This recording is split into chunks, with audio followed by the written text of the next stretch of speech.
What's going on, everybody? Curtis Granderson here. It is Wednesday, 12 o'clock Central Time, 1 o'clock Eastern Time. Thank you all for tuning in. It's my first time getting a chance to do an Instagram Live. Crazy times that we're in right now, so I appreciate all of you tuning in and just checking us out, trying to look for some positivity and some fun side and put a little brightness into everything that's crazy and going on right now.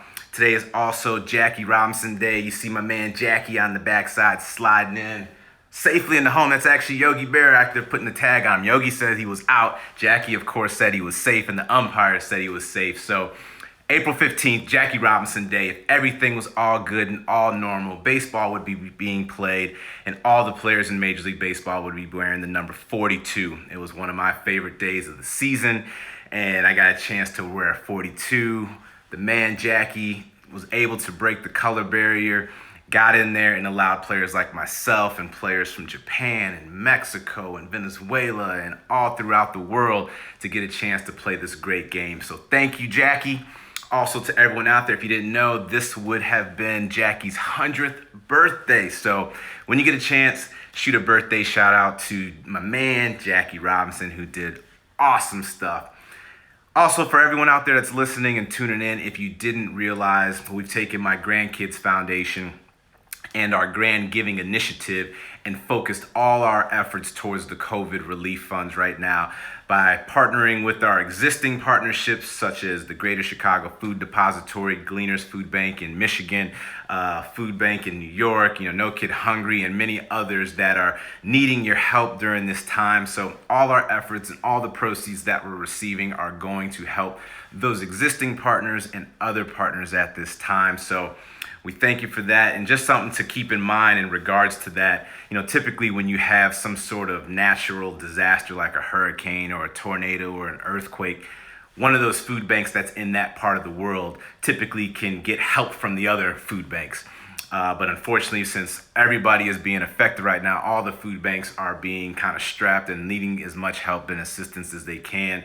I know there's a million ways everyone can help, but this is the way the Grandkids Foundation is definitely doing, make sure that these kids that are not in school have meals, making sure the medical responders have meals, and making sure people that just don't know where their meal was coming from before all this continue to get fed. So we thank you for your support. And also, if you've been on Cameo, everyone that has requested a video on Cameo, all the proceeds from that is going towards our Grand Giving Initiative to help with the COVID relief fund. So thank you to those that have sent a request in, and for those that you continue to send more requests in, whether it's a birthday shout out, a work shout out, tips for getting better with baseball and just having fun, or you want to have, make some jokes with your brothers or your siblings or your parents or your coworkers or your neighbors, feel free to shoot them out to me. I appreciate that. And again, the proceeds from all the Cameo videos will go to the COVID relief fund. And everyone tuning in again, this is Curtis Granderson. Thank you very much for chiming in and being a part of my first Instagram live chat. So I hope you guys enjoy it. Can't wait to see the feedback when it's all said and done. I'm gonna try to get to as many of your questions as I can. We've already got some really good ones in here, so I'm gonna touch on those. Also hit you guys with some trivia, because everyone's always asking me the questions. I want to ask you guys some questions and see if you guys will be able to get those. Once we get to the trivia portion, just make sure you type in your answers there. I'll try to shout out as many of the correct answers as possible, in addition to your questions. So let's get things started here on Wednesday. First Instagram Live, amazing questions coming in. So we're gonna fill these in and try to get to them as best as we can. So I got one right here from a planet called Toast. Really cool name, I like that. They said, what's my favorite shape of pasta? For me, my favorite shape of pasta was penne pasta. I have no idea why. I just like the way it tastes. I like the way it looks. It's not too big, it's not too small. And I feel like it could take all types of sauce, from Alfredo to marinara to bolognese, whatever it happens to be. I've always been a big penne pasta fan myself. Let's see, I got one here from Wildcard24 EP. What was it like playing for Terry Collins? Terry was great, man. Terry, little interesting fact about Terry. Terry threw the fastest and hardest batting practice that you will ever see. He used to be in charge of throwing batting practice to Barry Bonds when he was with the Pirates. And I think Terry might have been 60 years old when he was managing us with the Mets, maybe 70. I don't know. Terry was old, but he was in great shape. And Terry was throwing fire out there. I mean, he would break guys' bats and make people swing and miss in batting practice. And for anyone that's taken batting practice, if you swing and miss, that doesn't happen. But Terry was able to strike people out. So Terry was good. And actually, I credit Terry for my success in the World Series in 2015. When we had that layoff, he was throwing BP, and he got me as close to game ready as possible for that World Series run when we had that time off. So Terry was great for that. Great manager, great BP thrower, and just a great individual as well. Let's see what we got here. From at Tess Junvier, what's my favorite food? I don't know if I have just one. I enjoy a bunch of different things, from pizza to tacos to burgers, just to name a few, fruits and veggies and all those things. But I'd say, if anything, the one thing that I always have to get no matter where I'm at in the world are French fries. Thin cut French fries, no matter where I go. I always try them out to see the difference between the different French fries from country to country, city to city, state to state, all that good stuff. And again, thanks again for everyone tuning in. Curtis Granderson, Instagram Live. Send your questions in. I'm going to try to get to as many of them as I can. Right here, we got Javi_818. What are your plans now that post-baseball's career? Right now, I'm just chilling, relaxing, enjoying. It's the first time I get a chance to be at home during this time of the year. Normally, I'm either playing or on the road or, at spring training. So it's been great. And you hear people talk about spring cleaning. I've actually got a chance to do a lot of that right now because I'm at home finally for the first time in April. It is crazy, though. It did snow today here in Chicago. So last week it was 70 degrees. Today we got some snow on the ground. So I'm glad I'm not out playing in that anymore. It was cold. Everyone talks about how players are able to play in that cold. I mean, cold is cold and snow is snow. So you try your best to get through it as best as you can. So we were able to make it out and get in and get things cleaned up. So doing that, I'm also just trying to see, what my role might be, whether I get involved with MLB, the union, teams, New Balance, broadcasting, traveling, enjoying, all those different things. So I'm trying to see what those options look like. I know I am not going to coach. Everyone keeps asking me that. Not doing any coaching, and no politics. Not doing that. I'll let everyone else have the politics side of things. From Miracle Frank, favorite pizza place of all time. I know we have a lot of New York fans on here. We have a lot of Chicago fans, even some Detroit fans on here. For all my Detroit fans, you'll be happy to know I finally tried Jets Pizza. Don't get mad. Jets Pizza, Detroit staple. While I was playing with the Tigers, I never got a chance to try it just for whatever reason. I don't know why. But I did have Little Caesars, which is obviously another Detroit staple. But I would say, man, favorite pizza would probably be Beggar's Pizza here in Chicagoland area. They do the thin crust. They do the thick crust. Their thin crust is a lot thicker than New York style thin crust. I mean, it's about this thick, where New York's is about that thick, and it flips and all that good stuff. But Beggar's Pizza has been a staple ever since I was a young kid. Some of my buddies have worked there, and my family still goes there. We order it for Super Bowl parties and birthdays and all those great things. So Beggar's Pizza is what's up. I see Randall Grichuk has just chimed in. And Anthony Ray, what's going on, fellas? Two great baseball players doing their thing. Randall with the Toronto Blue Jays. Anthony Ray, a guy I work out with here in Chicago. Thank you guys for tuning in. Hope you are enjoying. Anthony knows about the Beggar's Pizza, so he could probably shout that out and say how good that stuff is. Let's see. From JJC020805, favorite player growing up. For me, it was Ken Griffey Jr. Ken Griffey Jr. was left-handed like me, had an amazing swing, hit a million home runs, made awesome plays in the outfield, and was somebody that I always wanted to be like and play like. And I got a chance to play against him and meet him. So talk about a dream come true. That was a ton of fun. But Ken Griffey Jr., the dude also had his own video game, Ken Griffey Jr. Baseball. And surprisingly, he wasn't the best player on that game. So how do you make a video game and not make yourself the best player on that game? So a lot of fun there. Let's see where else we got here. At Hardwood Carnal, do you agree with your MLB show rating? I honestly don't know what it is right now, but if you are asking me that question, that means it might not be the highest. So I got to improve on some stuff, but I'm not playing anymore. So I'll shoot a message to at MLB The Show and say, hey, give me a couple little booster points, make me a little faster, make me a little stronger or bigger, all those different things. But as long as I'm on the video game, I think that's really cool because, you grow up playing all these games and you hope one day you get a chance to be on there. So the fact that I'm on there is really cool. And I have yet to play as myself. So I need to get a game and play as myself and see if I can be pretty good on this game. Let's see who we got here right now. At Jared Restmeyer, what was your favorite team you played for?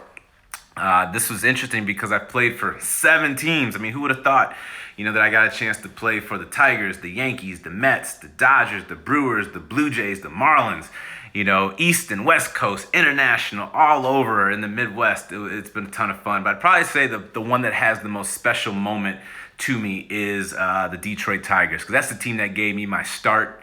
They drafted me. I made it to the big leagues with that team. I got to my first All-Star game in '09 with them, my first World Series with them. So a lot of first, all thanks in parts to the Detroit Tigers organization. And it was great. My friends and family were able to travel to Detroit frequently to come check me out. And when I came to Chicago 3 times a year in the AL Central, it was always cool playing against the White Sox and being a part of the Tigers. So I'd have to say Detroit, but all 7 teams.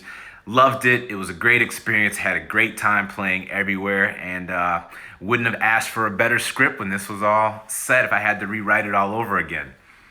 Let's see. Here we go. At Shannon_Gans, what inspired you to do work through the grandkids? So I started the grandkids also in Detroit. So that's another reason why it's so special to me. The fact that people were asking, hey, what should you do in terms of giving back? And I've always responded with, you have to find what your passion is. What is important to you? Is it the troops? Is it cancer victims? Is it children? Is it, adults? Whatever it happens to be, find what's important to you. My mom and dad were educators. My sister's an educator. I have my degree, so education was always something very important to me. Of course, also being active and playing baseball and making sure you have good meals were things that I wanted to tie and incorporate and make grandkids all about. So that's what we started back in 2007, and here we sit chatting with all of you in 2020, and grandkids are still up and rolling and trying to help as many people as we can, not only throughout Detroit where we started, but the United States and the world, and we've been able to have some impact in a lot of different places. All thanks to all of you out there. So thank you very much for your love and support in regards to that. And before we continue with some more questions, again, like I said, I was going to have some things for you guys out there and make sure that you weren't the only ones having me respond to your questions. So in memory of Jackie Robinson Day, a little trivia for you guys. We'll shout you out if you got the questions right here. And the first question about Jackie Robinson, I actually didn't know this question here, is everyone knows Jackie played for the Brooklyn Dodgers once he made it to the major leagues. But what Negro League team did Jackie play for before he got to the Brooklyn Dodgers, and what position did he play? So let's see if anyone out there knows this. Again, what team did Jackie Robinson play for in the Negro Leagues before making it to the Brooklyn Dodgers, and what position did he play for? Or what position did he play? All right, so we got Elijah_the_drummer03, Kansas City Monarchs. You are correct. He played for the Monarchs. Sam_Cooper3 also got it in there. BB Hoffman 19 got it. Emma_W29, awesome. Grando_Montreal Royals. He did play for the Royals, but the Negro League team was the Monarchs, though. And also, we got a great one here. Andrew Miranda, I think it is. He played shortstop. That was it. Shortstop was his position. Just a little interesting fact. We have a little bit of similarity there. I played shortstop all the way up until high school. When I started making 6 errors in a game, coach said, you are going to the outfield. So me and Jackie did have shortstop in common for a little bit. But after that, I ended up in the outfield, which is where everybody has seen me up to this point. I did have one chance where I was going to possibly make my major league infield debut with the Milwaukee Brewers. We were in September, and it was a game where we were running out of players. Everybody's pinch hitting and pinch running and doing this, and it was me and another pitcher left on the bench, and they came up to me and said, "Hey, have you ever played first base before?" I said, "No, but I will do it as best as you need me to." They said, "Hey, if this pitcher doesn't get out of this inning, we're going to double switch. You're going to go to first base." And that was the most nervous I had been in a very long time. Needless to say, it didn't happen. So my major league career has always been in the outfield, which is a place I have enjoyed it. But it would have been cool to get back in the infield. I just hope they wouldn't have hit me the ball. I literally been praying so not to hit it to me. Again, thank you everybody for being in on this. Thank you for your love and support, and continue to keep sending your questions in. I'm going to try to get to as many of them as I can, and also fire questions at you. If you're able to check us out on Cameo, all the proceeds from there continue to go towards our COVID relief fund through our grand giving initiative. Everything's going out there to help our supporters. So thank you for the questions and the support. Another question back at you guys right now. Jackie attended UCLA and played a lot of sports out there, had a ton of success. But before he went to UCLA, what junior college did he attend before going to UCLA? Let's see who can get this one right. Jackie Robinson went to UCLA, but before there, what community college did he get a chance to go to first and foremost? Send your answers in. I'll try to see who can get this one correct and see who has this one. Let's see, who is this? Oh, man, no one's got this again. Jackie went to UCLA, but what junior college did he go to before going to UCLA? We got an answer in. Cassie _ O'Mara, Pasadena City College. You are correct. We got Melissa Am 457, Pasadena Junior or City College, same thing, correct. Neil IG 723, Gabe _ Ward 12, correct. Norman Hairline, hey, look at this hairline, it's a little not good. The essential business of the barbers are not there, so my hairline, I've been trying to touch it up myself. So nice name there, trying to make sure we got this right. But absolutely correct, Pasadena City Community College. Let's get back to your guys' questions right now. Again, thank you very much for tuning in. Send your questions in and see what we got. Let's see what we can discuss here. Right now we have Marie Sullivan 15. Do you support having tacos on nights other than Tuesday? Absolutely. Taco can't just be confined to one day of the week, because you have the soft shell, you have the hard shell, you have the corn tortilla, you have the flour tortilla, shrimp, steak, carne, chicken, veggie, salmon, whatever you want. There's so many days you got to be able to have tacos every day throughout the week. So Taco Tuesday is great, but you can have it on Monday, Friday, Saturday, Wednesday, Sunday. Whenever you want a taco, you can definitely have a taco. All right, what do we got here? Nico Grevasi, favorite 2015 World Series moment. Wow, I would say, wow, that's a good one. I would say just getting a chance to play in it, playing in Citi Field, hearing that place rock. I also liked when Noah Syndergaard came out to the theme from Halloween. I think we were playing on Halloween. And one regret that I had that I didn't do, I wanted to wear a costume to the stadium that day, because Halloween's one of my favorite times of the year. And I couldn't get a costume in time, so I came to the stadium in normal street clothes, but I was hoping to get a costume. I was going to come there that day, but he represented it and played the Halloween theme song. I think that was in 15, or maybe that was 16. But either way, that was another fun time in the postseason. So awesome time getting a chance to be a part of that. At the Real Lurk, I think it is. I'm sorry if I mispronunciate the name. What are your thoughts on letting females into the majors as both players and coaches? I've had this question a couple times, and I think that there is no reason why females can't coach, can't play, can't scout, can't train, can't be a part of this game. There's absolutely no reason.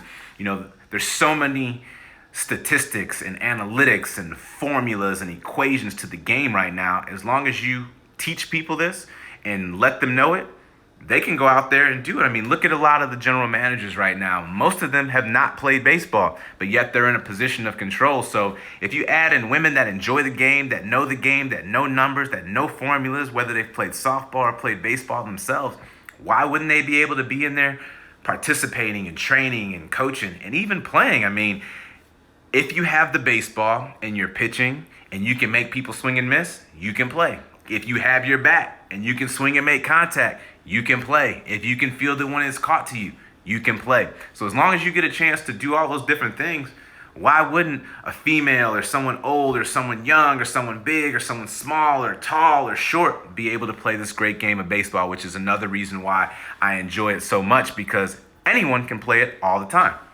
Question from Balfino One Trey: favorite home run robbing catch and who hit it? My favorite one was, I was a Detroit Tiger playing against the Cleveland Indians in Cleveland. Justin Verlander was pitching an amazing game. I think we were winning 2-1 going into the ninth inning. The Indians had a runner on first base, and Grady Sizemore came up. And Grady and I were great competitors and very similar athletes. We both played center field. We both batted left hand. We both played in the AL Central. The Indians were doing well. The Tigers were doing well.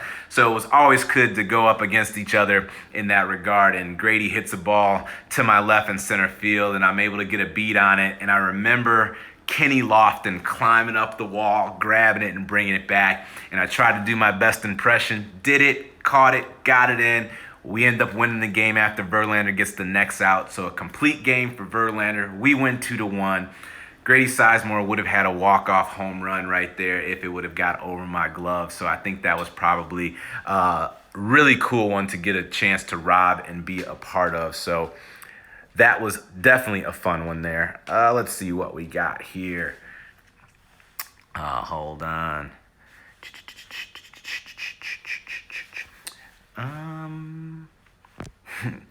Someone asked, how are my parents? My parents from _free Toby 116. Mom and dad are doing well. They're hanging in, just laying low, trying to stay safe. Hopefully everybody else out there is trying to lay low and stay safe during these times. Definitely some crazy times. So again, appreciate you all tuning in and asking questions here. Your love and support by helping us out, and continue to check us out on Cameo. All the donations will go towards the grand giving initiatives to help everyone out there. But mom and dad are doing well, family's doing good, friends are doing well. I have known some people that did contract the virus, so prayers and wishes to them. Some have recovered, unfortunately some have not. So to all their families and friends that are battling through it, whether you know somebody working in it or around it, we continue to show support for everybody out there. Some crazy times. Another question for you guys, I'm gonna fire at you. I know a lot of people knew about Jackie playing at UCLA, so you guys might know this one. But when he was at UCLA, and I think he still holds the record for this, he is the only athlete in UCLA history to letter in 4 sports. Which 4 sports were it? Of course, baseball is one of them, but what are the other 3 sports that Jackie got a letter in at UCLA while he was playing college? So think about that. 4 sports. We're excited if somebody can play 2 sports now, and this man was out there playing 4 at UCLA. So which 4 sports did Jackie play while at UCLA, and still holds the record by being the only athlete to letter in 4 sports? Let's see who can provide the other 3 sports. Of course, baseball is one of them, but what are the other 3 sports that he played in? All right, so we got Tommy, my NYY, football, track, basketball. You are correct. Nick _ you got him. Peter Barton, you got him. And Larry F. Pfizer, I think, got him. And Ari Siegel. So yes, he played football, baseball, basketball, and track.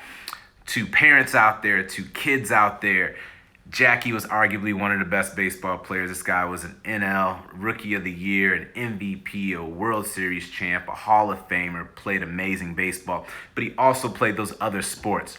Jackie was doing it, playing multiple sports, and it definitely helped him out, and it continues to go even to where we are today.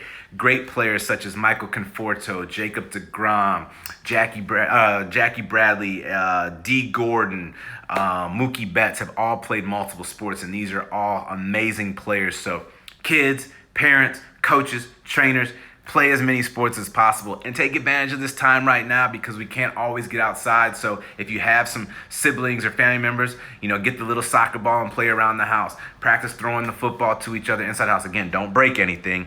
Set up the little mini basketball hoop with the laundry basket. Practice shooting. Work on your footwork. All those different things can definitely help you out once we do get a chance to get back out and play all the other sports. I played basketball, I ran track, I ran cross country, I even bowled, and of course I played baseball, and all of them definitely helped me out. Continue to keep sending your questions. I'm going to provide some more for you guys as well. Let's see what we got here. At Zach_McMahon10. How was my time in Toronto? Toronto was great. Toronto is one of my favorite cities in the world. It's the most diverse city in the world, I think, voted last year. Over 200 cultures represented there. So awesome, getting a chance to be in Toronto and just see so many different people out there that just enjoy sports, enjoy the city, enjoy people, and very friendly people out there. Really cool place to get a chance to play. I always enjoyed going as an opponent, so to play for a season, it was great. Let's see what we got here. Go back. At Nelly IEG723, can I still dunk? That's a very interesting question. I haven't tried it in a while, but the last time I did, I got it in, so I think that was like a year or two ago. So I need to get me a 10-foot hoop and see if I can get out there and get up there. My vertical is still decent. Last year we checked it was just over 30 inches, so hopefully maybe I can get up there. I might need a couple tries, but hopefully I can possibly still get it in there and dunk. Let's see. Chris12220. When growing up, what position did I play? Did I switch? I played shortstop growing up. I pitched a little bit, didn't really pitch that much. And then once I got to high school, they put me in the outfield. And that's where I've been ever since. Played center, played left, played right. And I've been doing it all. But definitely, if you're a kid right now, or if you're a parent or a coach, let your kid play as many positions as possible, because you never know which one is going to be the one for you. Like I said, I thought I was going to be a shortstop, and I ended up playing multiple positions. My man Jackie back here, he played in the Negro Leagues as a shortstop and then went to the Dodgers as a first baseman. He played the outfield, he played second base, he played everything. So play as many positions as you can all the time. So try to do what you can. At Craig Wade Dig asked, why are you a GOAT? I don't consider myself a GOAT, and for those of you out there, greatest of all time is the acronym for GOAT.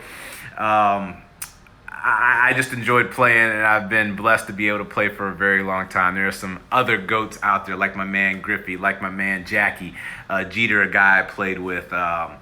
Just that's to name a few. There's been some great ones. So to get a chance to play against some of these individuals and know some of these individuals is really cool. So let's see what we got here. Chase_Rosebloom. Do I miss Lucas Duda? Man, Lucas is my man. I miss him a lot. I was going to try to do something for all the fans out here, but in true Lucas Duda fashion, he responded the exact way that I thought he would. I was going to try to get Duda to come on board for an April Fool's prank and say, hey, everyone, we follow Lucas Duda is back. Duda is on board. Check us out. And Duda would have been on there saying, absolutely not. You can close this out. But unfortunately, Duda in Duda fashion didn't respond to me. And that's how Duda is. But it makes it great. I love being locker mates with him. I love playing with him and getting to know him. Great individual. I hope he gets a chance to play again once everything is all said and done. If not, he will enjoy just being home and just hanging out like everybody else. Let's see. At KevG1208, what was it like playing with Eric Campbell and John Mayberry Jr.? Two great guys. Eric Campbell, a.k.a. Soup, could play everywhere. Now, he could play a million positions, plus he could probably pitch. Mayberry was like a tall basketball player just out there rolling around, long legs, long arms, playing. His dad played in MLB, and just two great teammates that I enjoyed being with the Mets. So really good guys, and glad to have called them teammates, and just good people overall. Let's see what we got here. Panther 4, what does the Negro Museum in Kansas City mean to you? For anyone out there that has not been to Kansas City to the Negro Leagues Museum, please add that to your bucket list. I know a lot of people like to go to Cooperstown and check out the Negro Leagues Museum, or check out the Major League Baseball Museum, but the Negro Leagues Museum is one of the best places that you will go if you are a baseball fan, partly because it's all in there, and if you get Bob Kendrick, the executive director, to give you the tour, you will feel like you have gone back in time and are reliving the moments. It's amazing. You get a chance to learn things about how the Negro Leagues was the first league to play under lights, how the Negro Leagues also played with the Latino players because they couldn't play in the whites-only leagues. They had played against teams from Japan. They played against the major leagues. They did a bunch of amazing stuff. So every time I'm in Kansas City, I always try my best to make the team go. So I've taken the Blue Jays there. Which other teams I go? I took the Mets there. I think that was the last time I got a chance to go to KC. The Tigers I went there with, and the Yankees I went there. So anytime you are in Kansas City, add that to your list. Get some barbecue. Go check out the Negro Leagues Museum. Try to get Bob Kendrick, the executive director, to give you the tour. You will not regret it by any means. Another question coming to you guys. I got two more for you, two more trivia questions for you guys to see if you guys can get it. Jackie obviously came in, broke the color barrier, got a chance to play for the National League. But what African-American player was the first to break in with the American League? I need the name and I need the team. So Jackie went to the Dodgers in the National League. What player broke in, went to the American League, and what team did he play for? Let's see if we can get this one. So again, oh man, we got a quick one right away. Cheech Chew 98, Larry Doby. And he got the team right, the Cleveland Indians. Yes, Matty Anya, you got it. The other boys of summer also chiming in, getting it. Timothy Smith 234, got it. Great job. So Larry Doby in the American League with the Cleveland Indians. Jackie Robinson, National League with the Dodgers. On Jackie Robinson Day a couple years ago, I actually put Larry Doby on one of my cleats and Jackie Robinson on one of my cleats to represent both these guys, because without them, we wouldn't have had a chance to do it. And then one more little quick trick question for you guys, or actually two more. Sorry, got two more. I miscounted there. A lot of people obviously credit Jackie for breaking in, but there was an African-American player that played almost 4 decades prior to Jackie breaking in. Do you guys know who that player was that got a chance to play professional baseball? Jackie broke in the major leagues, but who was the one to get in there before? And actually somebody typed in a question about it, but I'm going to see if someone can bring the answer here. But Matty Año is talking about the player. So he's got it. He actually just typed in the question and it came in. So Moses Fleetwood Walker was actually the first African-American player to play in professional baseball. He did it back in the 1880s, I think it was. And then Jackie came in and did it some time later. And he's the one that gets all the credit for it. But definitely not taking any credit away from Moses or from Larry Doby or Jackie or all the great players that have played this game. They've all given me an opportunity to be able to play it right now today. And the last trivia question I have for all of you, which I think is a really cool question because I think I've only done it once or twice and it wasn't in the way that Jackie did it. And actually it's this picture back here. So Jackie stole home a lot of times over the course of his career. How many times did he successfully steal home throughout the regular season? So let's see if you guys can get that one, and then I'll finalize and come back to you guys to touch on some more of your questions. So Jackie, stealing home. How many times did Jackie do it successfully? We got Norman Hairline popping in again. 19 was the right answer. Officially, he did it 20. This one right here was in the playoffs, but they don't count that one towards the regular season. So 19 times Jackie stole home. Just think about that. I mean, we get excited when one player steals home throughout the regular season, but this guy did it 19 times throughout the course of his career. So really awesome. Jackie is the man. Jackie's the reason why we're able to be here talking baseball and stuff with you all here. I'll try to touch on a few more questions for you all. Thank you again for chiming in and just being a part of this live, my first experience here. Again, thank you for the love and support for the Grandkids Foundation, everything you do, checking in with us. Continue to keep supporting, help out anywhere you can, stay safe as best you can. But a few more questions for all of you. Right here we have Yankee Stadium or Citi Field from Tommy My NY. I enjoyed them both. To be honest with you, City Field has Shake Shack, which is cool, so that definitely gives it a plus up. Yankee Stadium is Yankee Stadium. It's known throughout the world, so everybody knows it all the time. But they both can get amazingly loud, and it's amazing to get a chance to be at both places and have played for both places for almost 4 years in both places. So great teams, great places, great playoff atmospheres. Shake Shack at Citi Field. I'm not sure of all the restaurants in Yankee Stadium, but two great places to play. At Luham 5, how much of a grind is a 162 game season? 162 games is a lot. You know, we play 162 games in 180 days. So it's 18 off days. And 4 of those days are all coupled together. Those are around the All-Star break. Not to mention, we have spring training. Spring training is about 30 games. We don't play in all those games, but that's 30 spring training games plus 162 regular season games plus the postseason. So if you go through this whole thing, you can end up with about 200 games on your season in a very short period of time. So it definitely makes it tricky and difficult. So we'll see how things go. Let's see. It's dot Veal eyes. A lot of eyes in there. Favorite coach that I played for. Coach is different. Manager, I would say probably Jim Leyland.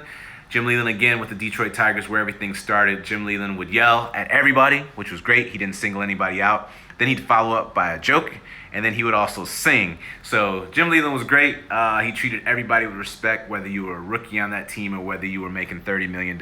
Everybody could get yelled at, and he definitely did that. But it was all in a respectful, meaningful way. It wasn't any of these things where he was belittling people or trying to talk down on people or any of those issues where someone's going to go back and say, Jim Leyland, disrespected me and stuff. Nah, it was great, and he got the most out of his players. Teammate with the favorite music taste. Oh, that's a good one. Erica B. Near. Sorry for the pronunciation. Marcus Stroman has really good taste in music. Matt Harvey had some good taste in music. Jose Reyes also. I mean, he'd had the big speaker on the plane and constantly be jamming. I would also DJ a little bit with the Mets. But those are some great guys that had some really good taste in music and would just be diverse and play a little bit of everything, try to get everybody up to loose and relaxed as best as they can. Let's see.